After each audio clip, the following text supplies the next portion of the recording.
नमस्कार मैत्रिणींनो, स्वागत आहे आपलं सीताच्या स्वयंपाकमध्ये मध्ये. तर मैत्रिणींनो, आज तुम्हाला वांग्यापासून रेसिपी दाखवणार आहे. खरंच दिवाळी खाऊन कंटाळा आला असला तर हा पदार्थ नक्कीच करून पहा. वांग्यात घाला डाळ आणि बनवा ह्याचा पदार्थ काय बनतोय पहा तुम्ही. जबरदस्त आहे. तुमचं मटण चिकनला बाजूला सारणारा तुमची पनीरची भाजी असो किंवा छोले असो, काहीच याच्यापुढे फिक्की आहे. असं जर बनवलं तर नक्कीच पहा. तर हे वांग्याच्या करणार आहेत फोडी. एक वांग्याच्या 4 फोडी करून पाण्यात टाकायच्या आणि सर्व वांग्याच्या फोडी करून घेतल्यानंतर तुम्हाला दाखवते त्याच्यात मीठ टाकायचे आपल्याला. म्हणजे वांग्याला चव येते मीठ टाकल्यामुळे पाण्यात आणि वांगी काळी पडत नाहीत. म्हणून मीठ पाण्यात टाकायचं कधी पण. वांग्याचा आतमध्ये पण असं मीठ लागतं म्हणतात. म्हणजे लागणारच का की मीठ टाकल्यावर आतमधून असतं ना पांढरा डागा, ह्या पांढऱ्या डाग्यावर पण मीठ लागणार ते. म्हणून मीठ टाकायचं. आता माझ्याकडे जवळजवळ मी आता 7 ते 8 माणसाचं ही रेसिपी करणार आहे. तुम्हाला किती क्वांटिटीवर करायची ती करू शकता मग तशा पद्धतीने. तर मी 7-8 माणसाचं करणार आहे. तर पहा, तर ह्या पद्धतीने आता मीठ टाकते पहा आणि थोड्या वेळ ठेवून द्यायची. आपल्याला मसाला वगैरे तयारी करत परत. एवढी जबरदस्त आहे ना ही रेसिपी, नक्कीच तुम्हाला आवडेल आणि घरात सर्वांनाच आवडेल अशा पद्धतीने जर केली तर. तर पहा, तर इथे मी बाजूला करते हे सर्व. इथे कढई ठेवलेली आहे आणि मी असंच खोबरं किसून थोडंसं होतं माझ्याकडे किसलेलं, थोडं अशा लांबड्या चकत्या केलेल्या आहेत. तर ते मी टाकणार आहे पहिलं भाजायला. ह्याला कुठली हे लागतं, काय काय सामग्री लागते ती नक्कीच व्हिडिओ पहा संपूर्ण, तर कळेल तुम्हाला. पटकन होणारा व्हिडिओ आहे, जास्त मोठा पण नाही आहे. हे छान असं जरासं खरपूस भाजून घ्यायचं. मसाला खूप कमी आहे. आपल्याला ही करायचे नाही ते कमी मसाल्यात झालं पाहिजे ह्याचा आहे. तर पहा तुम्ही, हे छान परतून घ्यायचं मस्त.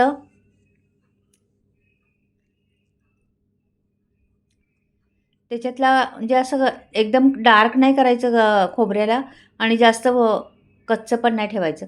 अशा पद्धतीनेच करायचं खोबरं ते.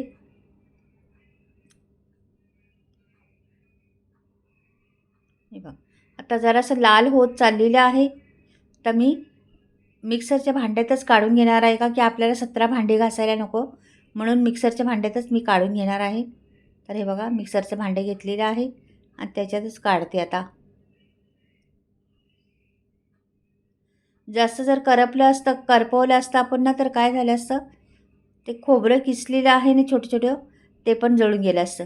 मग ही बरोबर आहे, परफेक्ट पद्धतीने केलेली आहे.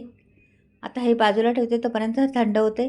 एक कांदा घेतलेला आहे उभा चिरून, आणि हा उभा चिरून कांदा, ह्याचा कच्चापणा किंवा ह्याचा उघरटपणा असतो किंवा ह्याचा कडूपणा असतो, सर्व काही नाहीसं झालं पाहिजे ना असं भाजायचं आपल्याला. 1 इंच आल्याचं होतं ते घेतलेलं आहे. लसणाच्या 5-6 पाकळ्या टाकलेल्या आहेत आणि हे मस्त मिक्स करायचं सर्व त्याच कढईमध्ये.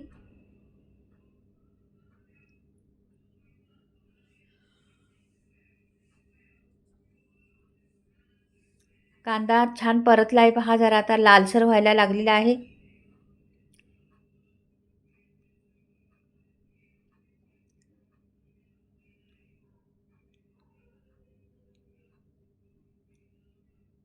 तर काढून घेते मिक्सरच्या भांड्यातच.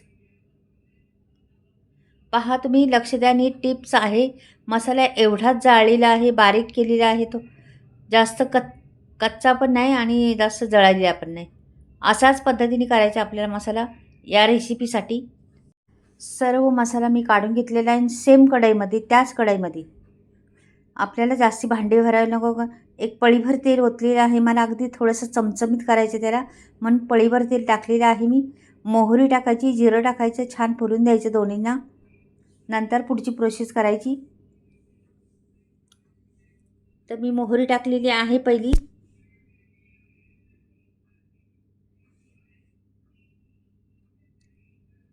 मोहरीला छान फुलल्यानंतर पुढचं प्रोसेस आहे आपलं.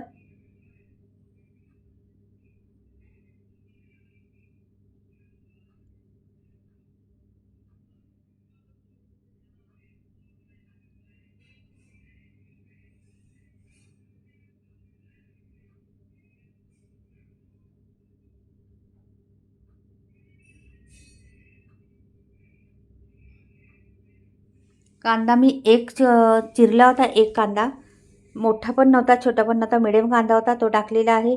आणि एक टमाटर मोठं होता तो टाकलेला आहे. ह्याला सामग्री खूप कमी लागते, तुम्हाला सांगितलं पहिल्यापासून मी. एक एक टमाटर, एक कांदा घातलेला आहे. छान परतून घ्यायचं त्यांना त्याच तेलामध्ये. आणि अर्धी वाटी कोथिंबीर होती ती पण टाकलेली आहे. तिला पण परतून घ्यायचं आहे मस्त. एकजीव झाला पाहिजे मसाल्या वाटण्याचा तो आणि ते सर्व काही. तर इथे मी आता मिक्सरच्या भांड्यात थंड झालेलं आहे. त्याला वरून झाकण लावते, पाणी घालते जरासं पहिलं, नंतर झाकण लावते. ती कोथिंबीर पण राहिली होती टाकायची, ती टाकलेली आहे. आणि त्याला आता पाणी घालते मी.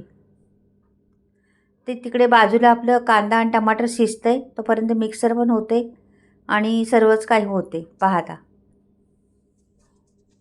बघा छान परतून घ्यायचं. फोडणीसाठी जरा पण कंजूसी करायची नाही. फोडणी व्यवस्थित बसली पाहिजे, परफेक्ट जळाली पण नाही पाहिजे आणि ती कच्ची पण राहिली नाही पाहिजे. अशा पद्धतीची फोडणी बनवायची. माझ्याकडे डाळ मी 10 मिनटापूर्वीच भिजत घातली होती, ती डाळ टाकायची त्याच्यामध्ये. वांग डाळ आहे ना, मग वांग्याच्या फोडी करून पहा तुम्ही काय बनते आता.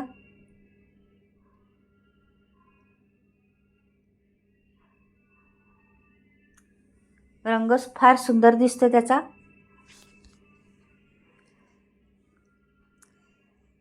थोडा वेळ असंच मुरून द्यायचं त्याला, नंतर पुढची प्रोसेस करायची. बघा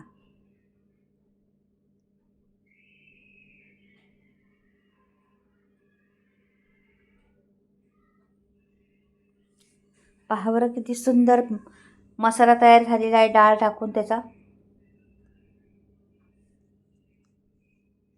आता आपली फोडणी झालेली आहे, तर इथे मसाले वापरते मी. मालवणी मसाला 2 चमचे घातलेला आहे मी. 1 चमचा धने पावडर टाकलेली आहे. अर्धा चमचा गरम मसाला टाकलेला आहे. आणि पाव चमचा हळद आणि थोडासा आणखीन कश्मीरी लाल टाकलेला आहे. तर एवढेच मसाले पुरे झालेले आहेत. मस्त त्याच्यात भाजून घ्यायचे ते मसाले, का की तिखट पण नाही झाले पाहिजे. आपल्याला मुलांना खायचं आहे ना, तर तिखट पण नाही झाले पाहिजे आणि सर्वच काही. तर इथे झालेलं आहे माझं. आता ह्याला मी बारीक गॅस केलेला आहे, एकदम बारीक गॅस, बारीक झिरोवर नेले आहे. छान मुरलेलं आहे. मी झाकण ठेवलं होतं ह्याच्यावर, जरा मुरलेलं आहे त्याच्यामुळे तो डाळ शिजायला काही वेळ नाही लागणार.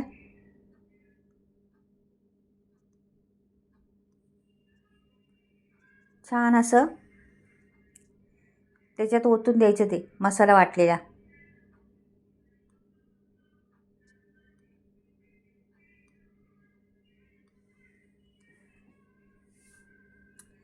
छान रंग येणार आहे आपल्या रस्स्याला आणि त्या रेसिपीला. मस्त मसाला भाजला गेलेला आहे आता.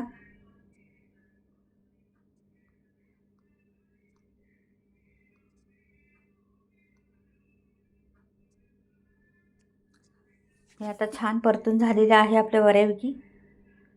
जरासं तेल सुटेपर्यंत थोडा परतायचे आपल्याला अजून. हे बघा तेल सुटलेलं आहे. आता आपण परत मिक्स करूया छान असं. जरा वेळ ठेवलं होतं असं तेल सुटलेलं आहे त्याच्यात. तर हे परत मिक्स करून घेते आणि हे मग फोडी आपल्या केलेल्या आहेत ना वांग्याच्या फोडी, त्या टाकून देते.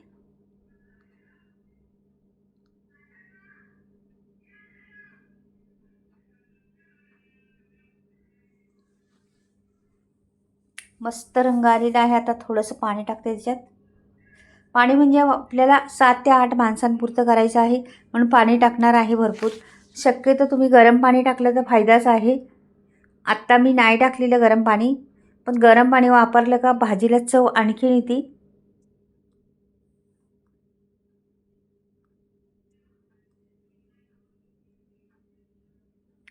तर मी पाणी वापरलेले 7 ते 8 माणसांना पूर्ण एवढं करणार आहे. तर तुम्हाला तुमच्या क्वांटिटीवर तुम्हाला किती लागते घरामध्ये त्या पद्धतीने करा. पण फार अप्रतिम तुमचं खरंच मटन चिकन किंवा छोले पनीर विनीर सगळं काय बाजूला जाईल ह्या रेसिपी खाल्ली तर. मीठ टाकलेलं आहे चवीप्रमाणे. आता मी ठेवणार आहे तिच्यावर झाकण. मस्त झाकण ठेवून द्यायचं. मंद गॅसवर, एकदम बारीक गॅस करायचा आणि झाकण ठेवायचं. जास्त पण फास्ट करून शिजवू नका.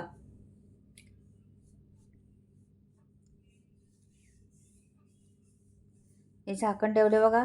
2-3 मिनिटांनी पाहते मी.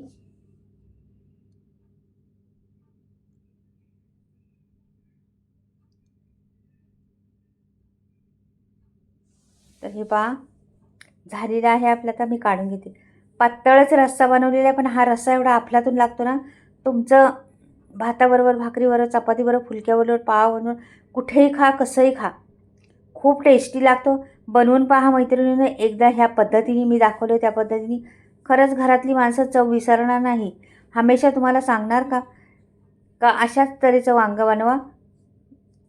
खूप टेस्टी ती म्हणजे पोटभरीचं जेवण जेवणार घरामध्ये माणसं तुमची. खूप एवढी टेस्टी आहे ते, म्हणून तुम्हाला सांगते नक्कीच करून पहा एकदा. आणि रेसिपी आवडली तर नक्कीच लाईक करा, कमेंट करा आणि सबस्क्राईब करायचं नसेल केलं तर जरूर करा.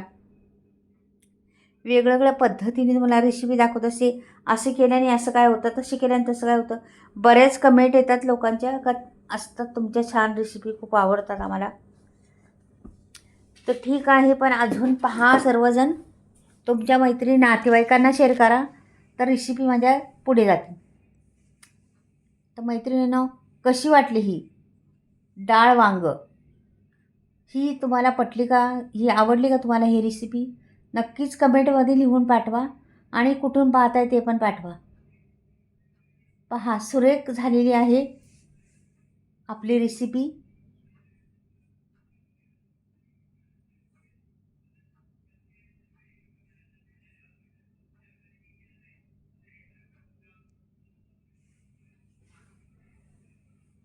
पाहिलं, अशा तऱ्हेने बनवा वांग, फोडी करून वांग.